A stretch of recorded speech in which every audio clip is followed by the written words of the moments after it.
আসসালামু আলাইকুম প্রিয় বিজ্ঞান প্রেমী শিক্ষার্থীরা। আজকে আমরা রসায়ন পড়ছিলাম, আসলে সরি বিজ্ঞান প্রেমী জায়গাতে আমাকে একটু রসায়ন প্রেমী বলতে হতো।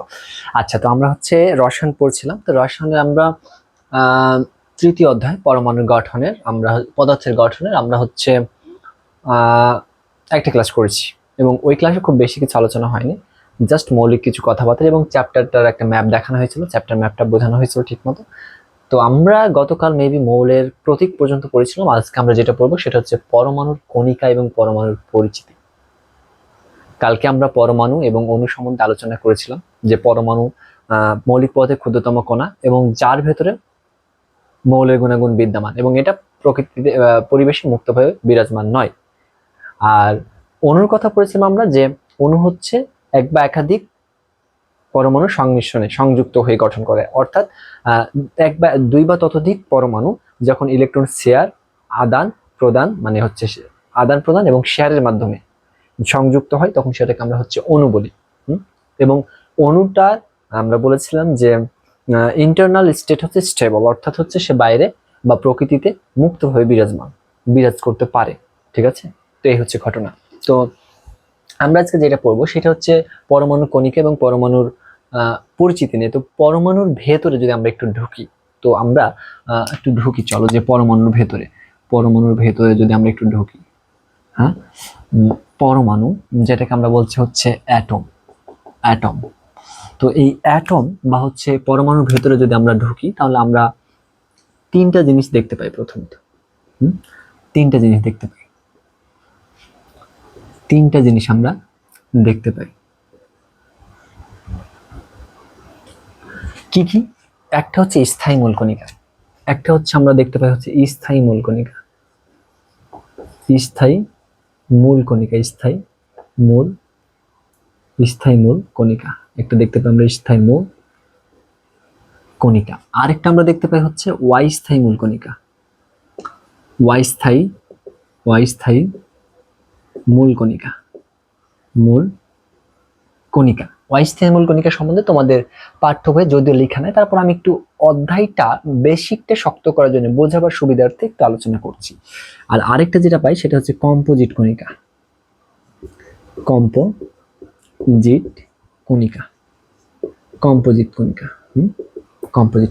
এখন এই যে তিন ধরনের অবস্থান পাই, যে পরমাণুটাকে ভাঙলে আমরা কি পাই, যে স্থায়ী মূল কণিকা পাই, অস্থায়ী মূল কণিকা পাই, কম্পোজিট মূল কণিকা। এখন কম্পোজিট মূল কণিকা আমাদের দুইটা জিনিস আছে। একটা আমাদের দুইটা জিনিসের ভিতরে আমাদের একটা আলফা কণিকা, একটা আমাদের আলফা কণিকা। হ্যাঁ, আলফা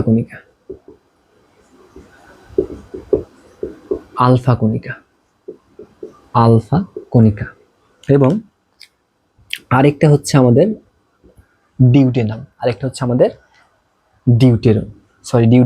ডিউটেরন হবে,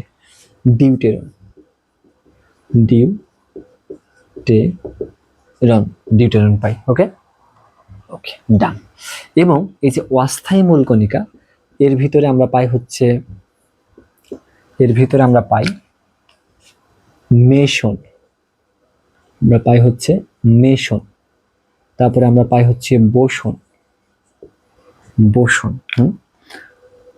বোসন, তারপরে আমরা আরো পাই পজিট্রন,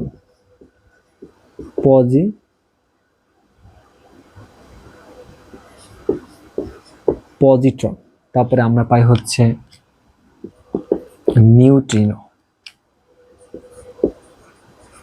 নিউট্রিনো, তারপরে আমরা আরো পাই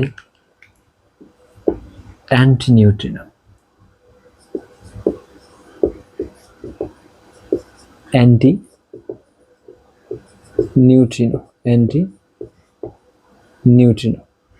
এই হচ্ছে কাহিনী। এবং আমাদের সবচেয়ে ইম্পর্টেন্ট যেটা, সেটা যে স্থায়ী মূল কণিকা, সেখানে আমরা পাই ইলেকট্রন, যেটা আমাদের পাঠ্য বই আছে। হ্যাঁ, ইলেকট্রন কি পাই আমরা?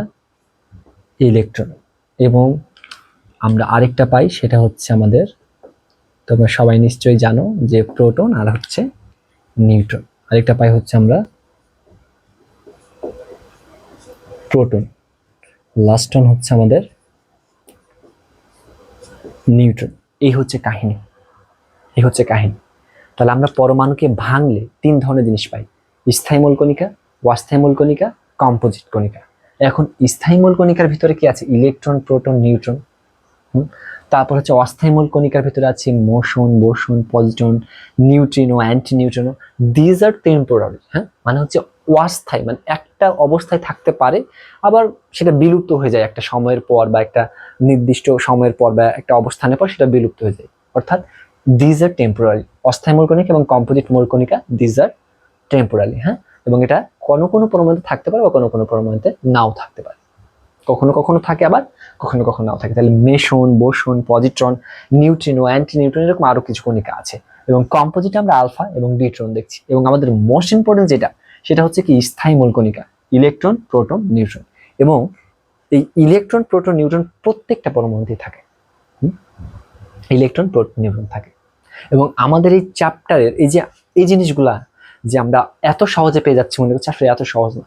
এই যে জিনিসগুলো বার করতে বছরের পর বছর পার হয়ে গেছে। হ্যাঁ, কত যে সময় গিয়েছে এই জিনিসগুলো বার করতে সায়েন্টিস্টদের, এবং এর পরেই হচ্ছে এত কিছু হয়েছে আর কি। তো চলো, আমাদের পাঠ্য বইয়ে যে বিষয়গুলো আছে সেই বিষয়গুলো নিয়ে আমরা আলোচনা করবো আজ, যে ইলেকট্রন, প্রোটন এবং নিউট্রন নিয়ে। তো এই জিনিসগুলো জাস্ট আমি তোমাদেরকে একটু জানানোর জন্য দিলাম। These are temporary. Okay, so এগুলো মিশাই দিচ্ছি। এবং আমরা আজকে আলোচনা করবো হচ্ছে ইলেকট্রন, প্রোটন, নিউট্রন, যে পরমাণুর যে মূল কণিকা, স্থায়ী মূল কণিকা, সেই স্থায়ী মূল কণিকা তিনটা, যেই তিনটা আমাদের পাঠ্য বই আছে, সেই তিনটা জিনিস কিভাবে আবিষ্কার হলো, কে আবিষ্কার করলো, কিভাবে আসলো, তাদের ভর, ওজন, তারপর হচ্ছে আমাদের আধান, এই সকল বিষয়গুলো নিয়ে আমরা হচ্ছে আজকে আলোচনা করব। ঠিক আছে, তো চলো, এটা আমি মিশাই দিলাম। আশা করি এতটুকু তোমরা হচ্ছে বুঝতে পেরেছো। এতটুকু বোঝা গিয়েছে, আশা করি এতটুক বোঝা গিয়েছে, আশা করি। তো আমি প্রথমে হচ্ছে তোমাদের আলোচনা করব যে হচ্ছে যে ইলেকট্রনকে নিয়ে। এই যে আমাদের মিস্টার ইলেকট্রন বসকে নিয়ে। কাকে নিয়ে আলোচনা করব? প্রথমে আলোচনা করব হচ্ছে ইলেকট্রনকে নিয়ে। ইলেকট্রনকে নিয়ে কাকে নিয়ে আলোচনা করব বললাম? ইলেকট্রনকে নিয়ে আলোচনা করব। এখন এই যে ইলেকট্রন, এটা কিভাবে আবিষ্কার হলো? সালটা ছিল 1897। Remember that. সালটা হচ্ছে আমাদের কত? 1897 সাল। একজন বিজ্ঞানী, নাম কি? Sir J J Thomson. একজন বিজ্ঞানী যার নাম হচ্ছে sir J J Thomson. Sir J J Thomson. তিনি ক্যাথোড রশ্মির পরীক্ষাকালে ইলেকট্রনের অস্তিত্ব লক্ষ্য করেন। ক্যাথোড রশ্মির পরীক্ষাকালে তিনি হচ্ছে কি করলো? ক্যাথোড রশ্মির পরীক্ষাকালে, ক্যাথোড রশ্মির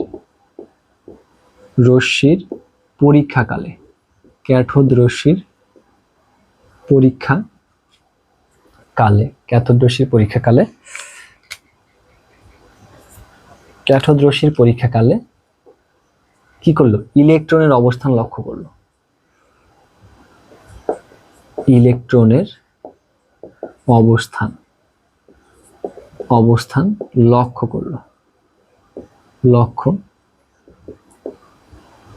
করলো। ঠিক আছে, তাহলে স্যার জে জে থমসন, সালটা হচ্ছে 1897। তিনি হচ্ছে ক্যাথোড রশ্মির একটা পরীক্ষা করছিলেন। সেই পরীক্ষাকালে ইলেকট্রনের অবস্থানকে লক্ষ্য করলেন। এবং বিজ্ঞানী বিজ্ঞানী আমাদের নাম হবে হচ্ছে জে স্টোনি। হ্যাঁ, বিজ্ঞানী জে স্টোনি, এটার নাম দিল হচ্ছে ইলেকট্রন। তাহলে নামকরণটা কে করলো? নামকরণটা তারপর আমাদের করলো হচ্ছে বিজ্ঞানী জে স্টোনি। এই যে ইলেকট্রন অবস্থানটা লক্ষ্য করলো, এই জিনিসটার নাম, যে নেগেটিভ আধানযুক্ত জিনিসটার নাম দিলেন হচ্ছে বিজ্ঞানী জে স্টোনি। বিজ্ঞানী জে স্টোনি নাম দিলেন হচ্ছে এটা ইলেকট্রন। নামকরণ করলেন হচ্ছে এটার নাম হচ্ছে ইলেকট্রন।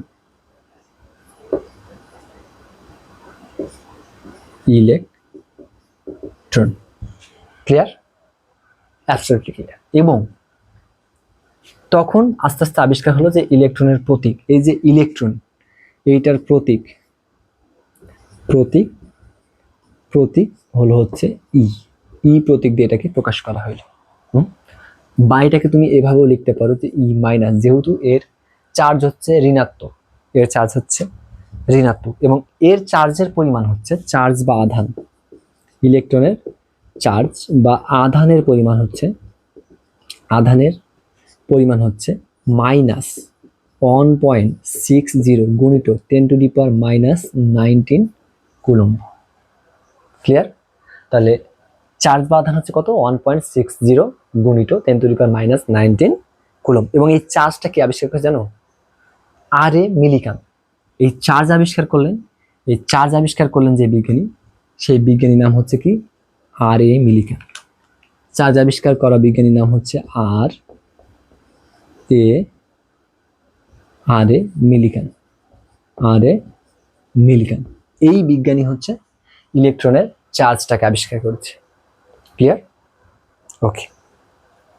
এরপরে তাহলে এর আপেক্ষিক চার্জ, এর আপেক্ষিক চার্জ, আপেক্ষিক চার্জ ধরা হইলে হচ্ছে, এর আপেক্ষিক চার্জ হচ্ছে তোমার ধরা হইলো যে, সেটা এইভাবে লিখি, আপেক্ষিক চার্জ ধরা হলো হচ্ছে -1। কি ধরা হলো? আপেক্ষিক চার্জ ধরা হলো -1, আপেক্ষিক চার্জ ধরা হলো -1 এবং আপেক্ষিক ভর ধরা হলো 0। আপেক্ষিক ভর ধরা হইলে হচ্ছে কত? 0। এবং এর ভর হচ্ছে, এর মূল ভর হচ্ছে, এর প্রকৃত ভর হচ্ছে তোমার, প্রকৃত ভর হচ্ছে তোমার 9.11 গুণিত 10⁻⁻28 গ্রাম। 28 গ্রাম, যা যা প্রোটন এবং নিউট্রনের তুলনায়, এবং এই যে ভরটা, এই ভরটা হচ্ছে কি? প্রোটন এবং নিউট্রনের তুলনায়, প্রোটন ও নিউট্রনের তুলনায়, নিউট্রনের ভরের তুলনায় প্রায় 1/1838, অর্থাৎ 1838 ভাগের 1 ভাগ, 1838 ভাগের 8 ভাগ। তোমাদের এনসিটিভি থেকে যে বইটা দেওয়া হয়েছে, তোমাদের পাঠ্য বইয়ে দেওয়া আছে যে, তোমাদের পাঠ্য বই এটা দেওয়া আছে যে 1/1840। তবে উচ্চ ক্লাসে যখন পড়বা, হায়ার স্কুল যখন পড়বা, তখন দেখবা যে একাধিক বিজ্ঞানী এক একটা দিয়েছে 1840, কেউ বলেছে 1838, কেউ বলেছে 1836। তবে 1838টাই বেশি অ্যাপ্রোপ্রিয়েট, সেজন্য আমি এটা দিলাম। তো তোমাদের বই অ্যান্সার করতে গেলে তোমরা 1840 দিবা, ঠিক আছে? যদি 1840 না থাকে অপশনে, তখন তোমরা হচ্ছে কি দিবা? 1838। তাহলে প্রোটন এবং ইলেকট্রনের ভরের তুলনায় ইলেকট্রনের ভর হচ্ছে কত? 1838 গুণ ছোট, অর্থাৎ 1838 ভাগের 1 ভাগ হচ্ছে ইলেকট্রনের ভর নিউট্রন এবং প্রোটনের তুলনায়। অর্থাৎ তোমাদের পাঠ্য বই অনুসারে 1840 ভাগের 1 ভাগ কার ভর? ইলেকট্রনের ভর। কার তুলনায়? প্রোটন এবং নিউট্রনের তুলনায়, ঠিক আছে? এবং এইখানে আরেকটা জিনিস ক্লিয়ার করে দিই, যে এইটাকে যদি আমরা কেজিতে নিয়ে আসি, কিসে নিয়ে আসি? কেজিতে নিয়ে আসি, তাহলে আমাদের কি করা লাগবে? 9.11 গুণিত 10⁻⁻28 গ্রামকে কি করতে হবে? 1000 দিয়ে ভাগ করতে হবে। তাহলে 1000 দিয়ে যদি আমরা ভাগ করি, তাহলে আমাদের দাঁড়াই হচ্ছে এরকম যে 9.11 গুণিত 10⁻⁻28 গ্রাম, আর নিচে হচ্ছে তোমার 10⁻3, এটাই তো হয়। এবং এটাকে আমরা কিভাবে লিখতে পারি? এটাকে আমরা এভাবে লিখতে পারি যে 9.11, আচ্ছা আমি নিচে লিখি যে আমরা এটাকে লিখতে পারি হচ্ছে এভাবে যে 9.11 গুণিত 10⁻⁻28 গুণিত 10⁻⁻23, হুইচ ইজ আমাদের হচ্ছে 9.11 গুণিত 10⁻31 কেজি। ক্লিয়ার? Absolutely clear. এই জিনিসটা কেন দিলাম? যে কখনো কখনো স্টুডেন্টরা যখন দেখে যে এমসিকিউ বলেছে প্রকৃত মানে ইলেকট্রনের প্রকৃত ভর গ্রাম থেকে যখন কেজিতে দিয়ে দেয় তখন এটা বুঝতে পারে যে -31 কেজি কিভাবে হলো। দ্যাটস হয় আমি হচ্ছে এটা দিলাম যাতে তোমরা বুঝতে পারো যে আসলে বেড়ে গেলে কেন। তোমরা বলো কেজিতে নিলাম গ্রাম থেকে, তাহলে বাড়লো কেন? এই যে এই কারণে হচ্ছে বাড়ে, আসলে বাড়েনি, আসলে বিষয়টা কমেছে, মাইনাস আছে। তাহলে আমাদের 28 থেকে 28 কিভাবে হলো? ক্লিয়ার? এতটুকু অ্যাবসলিউটলি ক্লিয়ার। আচ্ছা, আর একটা কথা, যে এই যে এত কিছু পড়া দেখলা, কতগুলো পড়া এখানে, এখানে অনেকগুলো পড়া পড়লাম আমরা ইলেকট্রন সম্বন্ধে। যে ইলেকট্রন কি, 1897 সালে আমাদের স্যার যে থমসন ক্যাথোড রশ্মি পরীক্ষাকালে কি আবিষ্কার করলো? অস্তিত্ব লক্ষ্য করলো, যে ইলেকট্রন অস্তিত্বটা লক্ষ্য করলো। এবং পরে বিজ্ঞানী জে স্টোনি নামকরণ করলেন যে ইলেকট্রন। এবং ইলেকট্রনের প্রতীক হচ্ছে আমাদের কি, ই প্রতীক, যেটাকে আমরা ঋণাত্মক ভাবে ই মাইনাস চার্জের কারণে দিতে পারি। এবং ইলেকট্রনের চার্জ বাঁধান হচ্ছে কত? -1.60 × 10⁻⁻19 কুলম্ব। ঠিক আছে? এবং এই চার্জটা আবিষ্কার করেছে কে? বিজ্ঞানী এই চার্জটা আবিষ্কার করেছে আমাদের বিজ্ঞানী আর এ মিলিকান বিজ্ঞানী আবিষ্কার করেছে কি, এই চার্জটা। ঠিক আছে? তারপর আমরা জানলাম হচ্ছে আপেক্ষিক চার্জ হচ্ছে কত? -1। আপেক্ষিক ভর হচ্ছে 0। প্রকৃত ভর হচ্ছে 9.11 × 10⁻28 গ্রাম, যেটাকে কেজিতে নিলে হচ্ছে আমাদের 9.11 × 10⁻31 কেজি। এই হচ্ছে আমাদের কাহিনী। এবং আমরা জানলাম হচ্ছে এর ইলেকট্রনটা আমাদের প্রোটন এবং নিউট্রনের ভরের তুলনায় প্রায় কত গুণ? 1838 গুণ, মানে 1838 ভাগের 1 ভাগ। তোমাদের পাঠ্য অনুসারে 1840 ভাগের 1 ভাগ। এই হচ্ছে ঘটনা। তাহলে এখানে আমরা দেখো পাঠ্য বইয়ের বাইরেও অনেক কিছু জেনেছি, জাস্ট তোমাদেরকে পড়াটা এনজয় করার জন্য, বোঝার জন্য, বেসিকটা শক্ত করার জন্য আমি বাইরে থেকে কিছু জিনিস দিয়েছি। ওকে, চলো আমাদের ইলেকট্রন সম্পর্কে জানা শেষ। এবার আমরা তাহলে কার সম্পর্কে জানবো? এবার আমরা জানবো হচ্ছে প্রোটনের সম্পর্কে। তাহলে আমি মিশাই এতটুকু মিশাই দিলাম। হ্যাঁ, এবার আমরা পড়বো হচ্ছে প্রোটনকে নিয়ে। কাকে নিয়ে পড়বো? প্রোটনকে নিয়ে পড়বো।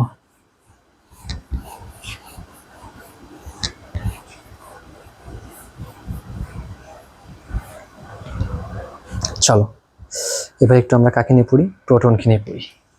মিস্টার প্রোটনকে নিয়ে। আচ্ছা, ওইখানে একটা জিনিস বলা হয়নি, যে ইলেকট্রনের অবস্থান কোথায়? নিউক্লিয়াসের বাইরে। ইলেকট্রনের অবস্থানটা ছিল হচ্ছে, ইলেকট্রনের অবস্থান ছিল কোথায়? নিউক্লিয়াসের বাইরে। নিউক্লিয়াসের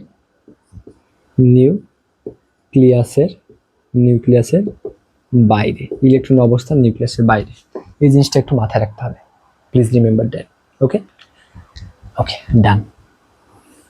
চলো এবার আমরা একটু প্রোটনকে নিয়ে নাড়াচাড়া করি। প্রোটনকে নিয়ে সালটা হচ্ছে 1886। রিমেম্বার দ্যাট, 1886 সালটা হচ্ছে আমাদের কত? 1886। একজন বিজ্ঞানী, কোথাকার বিজ্ঞানী? জার্মান বিজ্ঞানী, একজন জার্মানের বিজ্ঞানী। কোথাকার বিজ্ঞানী? জার্মান বিজ্ঞানী, জার্মান বিজ্ঞানী। ভালো করে লিখি।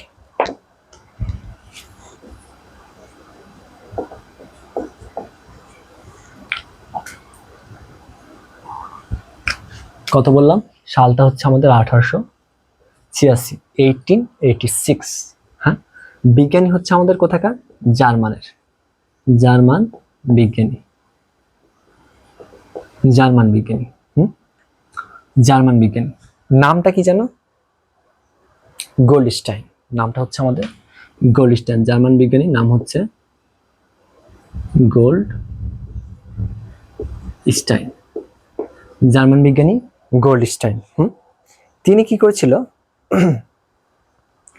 ক্যাথোড রশ্মির নলে ধনাত্মক চার্জ আবিষ্কার করলো। হ্যাঁ, ক্যাথোড রশ্মির নলে তিনি কি করলো? যে ক্যাথোড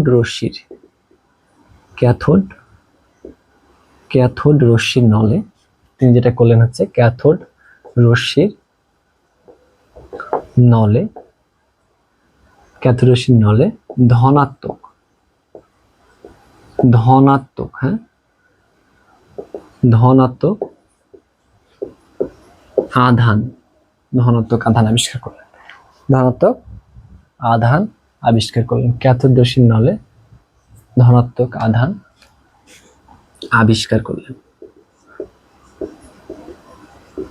আবিষ্কার করলেন। কথাটা কি বুঝতে পারলা? সালটা হচ্ছে 1886, বিজ্ঞানী হচ্ছে জার্মান বিজ্ঞানীর নাম হচ্ছে গোল্ডস্টাইন। তিনি ক্যাথোড রশ্মির নলে ধনাত্মক আধান আবিষ্কার করলেন, এবং এই যে ধনাত্মক আধান আবিষ্কার করলেন, যে থমসন, এই আধানের নাম হচ্ছে তোমার দিল হচ্ছে পজিটিভ রশ্মি। সালটা কত? সালটা হচ্ছে 1907, সালটা হচ্ছে 1907, 1907। অনেক বছর আসার পর 1907 গিয়ে প্রায় হচ্ছে তোমার 14 আর হচ্ছে 7, তাহলে 21 বছর পর 1907 গিয়ে কে? জে থমসন, হ্যাঁ, sir J Thomson, sir J Thomson কি বললেন? এই যে আবিষ্কার করলো যে ধনাত্মক আধান, এই ধনাত্মক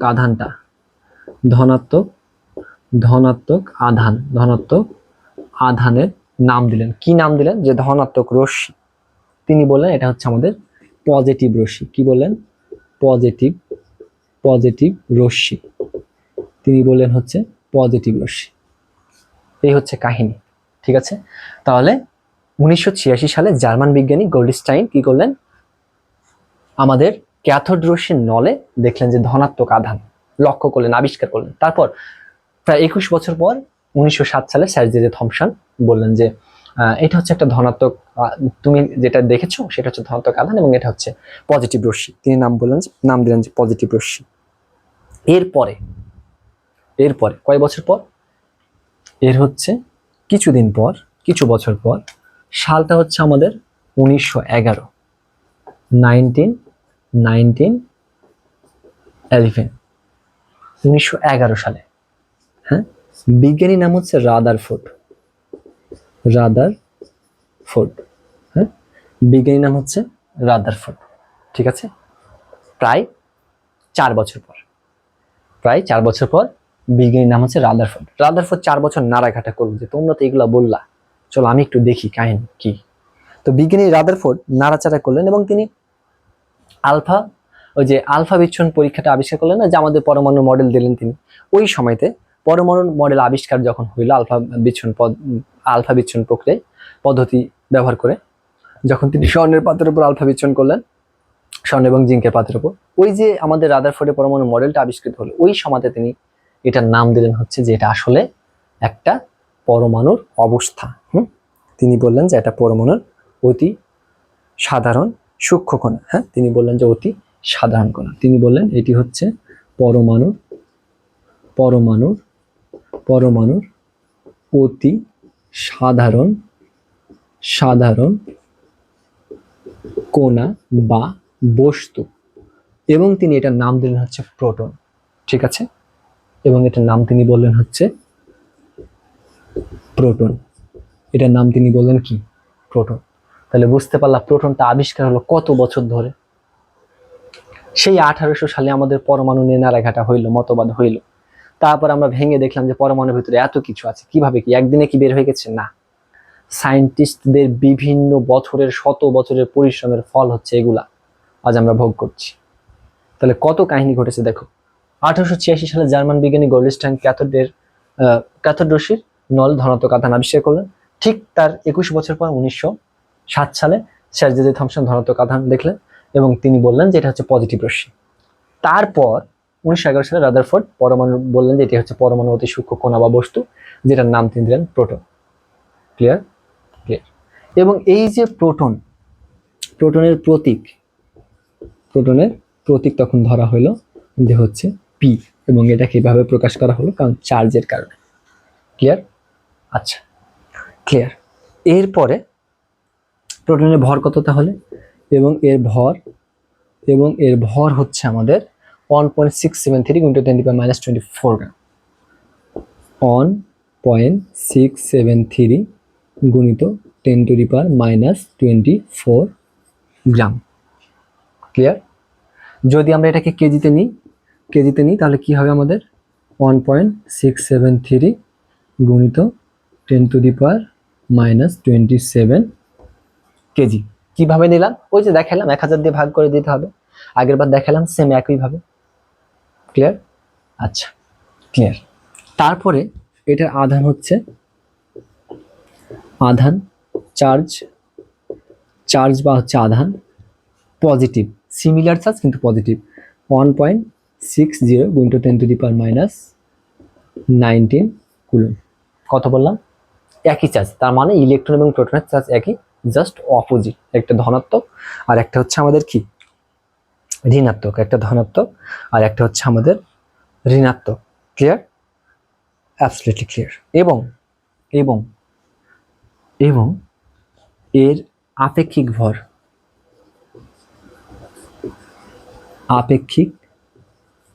ভর ধরা হইল হচ্ছে 1 এবং আপেক্ষিক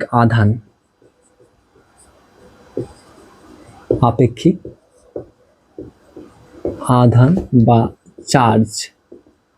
চার্জ হচ্ছে কত? Positive 1 plus 1, positive 1। এবং তুমি জেনে খুশি হবা বা অবাক হবা যে একটা প্রোটনের ভর, একটা প্রোটনের ভর, প্রোটন এর ভর সমান হচ্ছে হাইড্রোজেনের ভর। এই জিনিসটাও মাথায় রাখো, হাইড্রোজেনের ভর। একটি প্রোটনের ভর সমান হচ্ছে হাইড্রোজেনের ভর, ইকুয়াল। ঠিক আছে, বুঝতে পেরেছো কথাটা?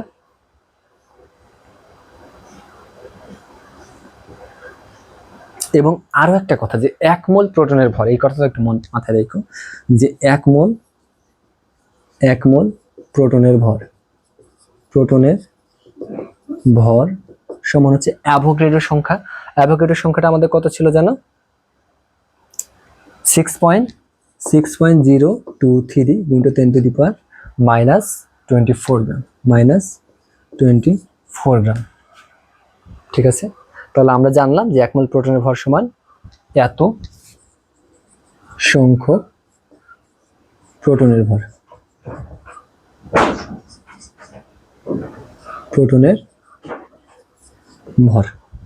অর্থাৎ 1 মোল প্রোটনের ভর অ্যাভোগাড্রোর সংখ্যার সমান। ক্লিয়ার?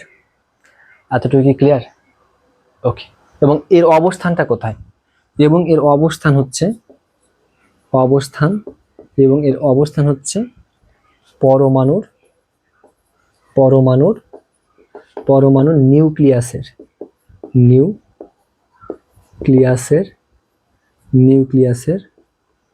ভেতর। পরমাণুর নিউক্লিয়াসের ভেতর। ক্লিয়ার? তাহলে কত কি বুঝতে পারলা? কত কিছু আবিষ্কৃত হইলো এখানে, দেখো কত কিছু, কত ডেটা আমাদের, কত পড়া, তাই না? তাহলে দেখছো কত কিছু আছে। তাই তোমাদের বই কত কিছু স্কিপ করা হচ্ছে। আমি জাস্ট তোমরা যাতে পড়াটা এনজয় করতে পারো, মজা করতে পারো, সেজন্য দিচ্ছি, তোমাদের বেসিকটা শক্ত করার জন্য দিচ্ছি। এতটুকু ক্লিয়ার? যদি ক্লিয়ার হয়ে থাকে তাহলে বলো ডান। ওকে, ডান, ক্লিয়ার। তাহলে আমি মিশাই এবং আমরা এবার পড়বো হচ্ছে নিউট্রন নিয়ে। কি নিয়ে পড়বো? নিউট্রন নিয়ে পড়বো। চলো নিউট্রন নিয়ে পড়ি। চলো আমরা পড়বো হচ্ছে এবার নিউট্রন নিয়ে।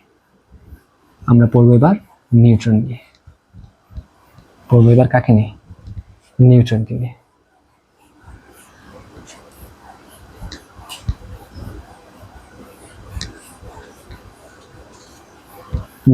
পড়বো। এবার পড়বো হচ্ছে আমরা নিউট্রনকে নিয়ে। চলো দেখি নিউট্রনকে নিয়ে পড়বো।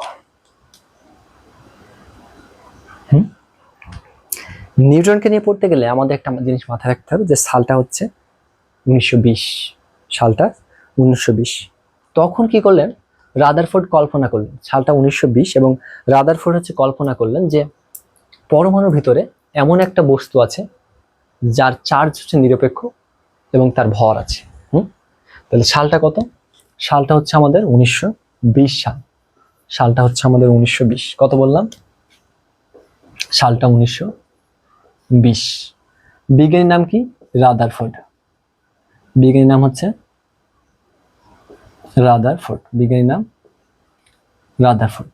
তিনি কল্পনা করলেন, কি করলো? কল্পনা করলেন যে আবিষ্কার না কিন্তু, হ্যাঁ, কল্পনা করলেন কি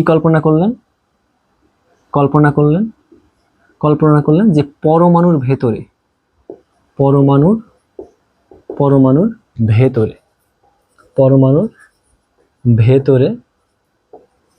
একক ভর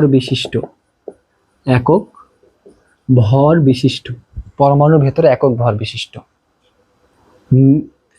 ভর বিশিষ্ট ও আধান নিরপেক্ষ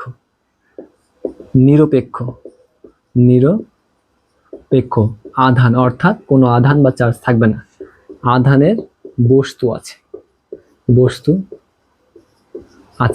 কে এটা বললেন? রাদারফোর্ড। কত সালে? 1920 সালে।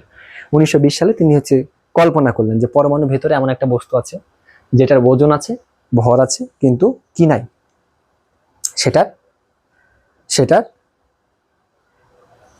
সেটার হচ্ছে আধান নাই।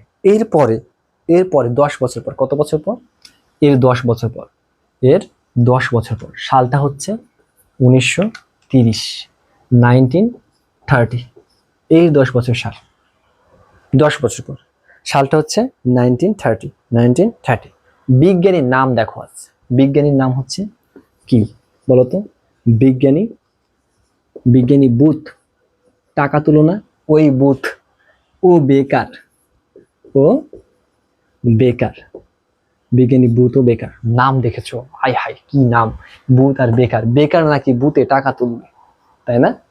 বুথ তো টাকার ভান্ডার, আর হচ্ছে বেকার, তা তো টাকাই না। নাম দেখছো কি নাম! তাহলে বিজ্ঞানী বুথ ও বেকার। 1930 সালে, 1930 সালে বিজ্ঞানী বুথ ও বেকার কি করলেন? আলফা রশ্মির পরীক্ষা চালালেন। আলফা রশ্মি ব্যবহার করলেন। আলফা রশ্মি, এবং আলফা রশ্মিটা হচ্ছে দ্রুত আলফা রশ্মি, হ্যাঁ, দ্রুত আলফা রশ্মি, দ্রুত গতির। আলফা রশ্মিটা হচ্ছে দ্রুত গতির কি রশ্মি? আলফা রশ্মি। দ্রুত গতির আলফা রশ্মি কি করলেন? দ্রুত গতির আলফা রশ্মি কার উপর চালালেন? বেরিলিয়ামের উপর প্রয়োগ করলো।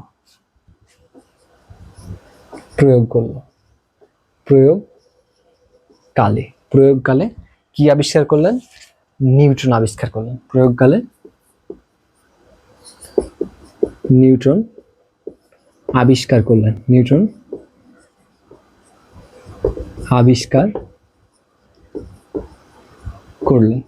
এগুলো তোমাদের বইয়ে নাই, হ্যাঁ, জাস্ট তোমাদেরকে জানানোর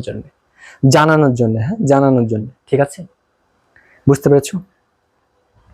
নিউটন আবিষ্কার করলেন, অর্থাৎ তারা লক্ষ্য করলেন। কি লক্ষ্য করলেন? মানে প্রয়োগকালে লক্ষ্য করলেন আর কি, যে নিউটনের অস্তিত্ব আছে। এমন একটা বস্তু আছে যার হচ্ছে চার্জ নিরপেক্ষ, এবং যার বস্তু আছে। এবং সালটা হচ্ছে 1932, ঠিক তার 2 বছর পর, 1932। বিজ্ঞানীর নাম হচ্ছে বিজ্ঞানী চ্যাডউইক।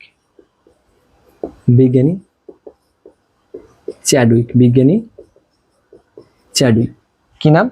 বিজ্ঞানী চ্যাডউইক।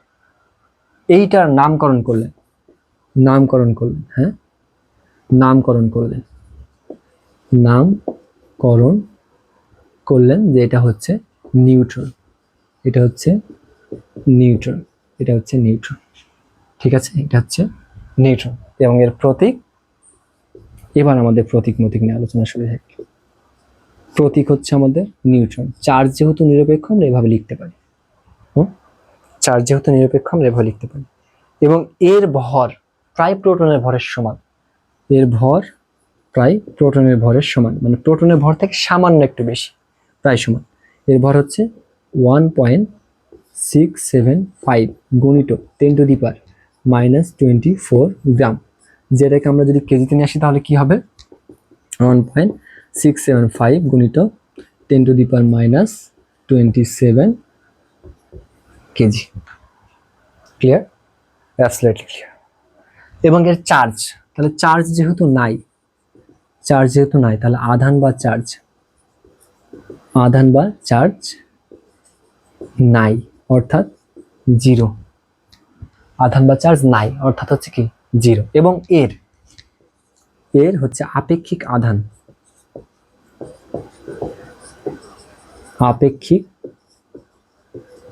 আধান বা চার্জ হচ্ছে কত, জিরো। তবে আপেক্ষিক ভর, আপেক্ষিক ভর, আপেক্ষিক ভর হচ্ছে কত, 1। আপেক্ষিক ভর হচ্ছে আমাদের নিউটনের 1। এবং এর অবস্থান কোথায়, অবস্থান, এবার দেখো অবস্থান, অবস্থান অবস্থান হচ্ছে পরমাণুর, পরমাণুর নিউক্লিয়াসের,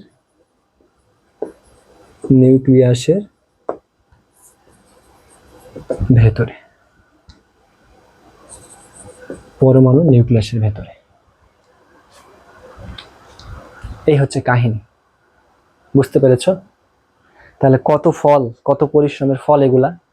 আর এই সকল জিনিসগুলাকে তোমরা অবহেলা করো, পড়ো না। এই সকল জিনিসগুলাকে তোমরা অবহেলা করে পড়ো না। একটু মনোযোগী হও পড়ালেখাতে, দেখবা রেজাল্টটা ভালো হয়ে যাবে। সো দেখো কত ইম্পর্টেন্ট, কত ডেটা, কত পরিশ্রমের পরে এগুলা বের হইল। তো আজকের ক্লাসটা হচ্ছে এই পর্যন্তই। পরমাণুর কণিকা জানলাম আমরা, পরমাণুর পরিচিতি নিয়েও আমরা হালকা পাতলা আলোচনা করলাম। ঠিক আছে, সামনের ক্লাসে তোমাদের সাথে আমাদের কি হবে, আবার দেখা হবে, আবার দেখা হবে। এবং আরও বিস্তারিতভাবে তোমাদের সাথে আলোচনা করব পারমাণবিক ভর, আপেক্ষিক ভর, তারপর হচ্ছে প্রোটন সংখ্যা, এই সকল বিষয়গুলো নিয়ে আমরা কি করব, সামনে ক্লাসে আলোচনা করব। আমরা পরমাণু কণিকাগুলো পড়লাম, পরমাণুর পরিচিতিগুলো একটু দেখতে হবে আমাদের, আরো 2-1টা ক্লাস করতে হবে। ঠিক আছে, তারপরে আমরা একটু ক্লিয়ার হব, পরমাণুর পরিচিতি হালকা পাতলা করব। তো আজকে হচ্ছে এই পর্যন্তই। সবাই ভালো থেকো, সুস্থ থেকো। আগামী ক্লাস করার আমন্ত্রণ রইল। আর যে কোনো সমস্যা ইউটিউবে কমেন্ট করতে পারো, ফেসবুকে কমেন্ট করতে পারো, অথবা গ্রুপে, দোস্ত টিউটোরিয়াল গ্রুপে পোস্ট করতে পারো। ঠিক আছে, ক্লাস যদি ভালো লাগে সাথে থেকো, পাশে থেকো। তোমাদের রেজাল্টটা ভালো করার দায়িত্ব যখন নিয়েছি, ইনশাল্লাহ চেষ্টা করবো। ওকে, আর ফ্রেন্ডদেরকে একটু বইলো, একটু পরিচিতটা কইরো। আর যদি ভালো লাগে সাবস্ক্রাইব, ফলোটা দিও, লাইকটাও দিও। ওকে, তাহলে সবাই ভালো থেকো, সুস্থ থেকো। সবাইকে আসসালামু আলাইকুম অ্যান্ড আল্লাহ হাফিজ।